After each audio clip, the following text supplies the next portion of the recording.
Lorraine participe aux réunions avec toute l'équipe. Elle écrit souvent dans le magazine des débrouillards. Rédactrice en chef du hors-série sur les arts, elle a accepté de nous expliquer une facette moins connue de son métier, la recherche et la vérification des informations. Là, Isabelle vient de me commenter un article sur les animaux les plus monstrueux de tous les temps. Avant d'écrire mon article, je vais commencer par faire un travail de recherche. C'est une partie importante de mon travail.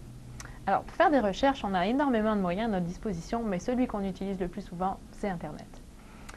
Alors, sur Internet, sur les animaux monstrueux, par exemple, j'ai trouvé énormément d'informations. Mais il faut que je fasse très attention à les vérifier parce que je pourrais tomber sur des sites Internet qui ne sont pas très fiables ou sur des animaux monstrueux qui n'existent pas.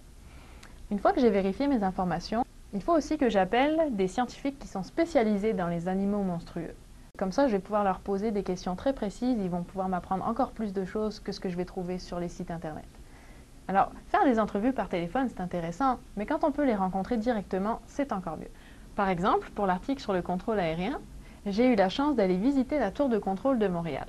J'ai organisé une rencontre avec le photographe et la directrice artistique des débrouillards et on a pu passer 2 heures avec les contrôleurs aériens et le directeur de la tour de contrôle. J'ai pu leur poser énormément de questions.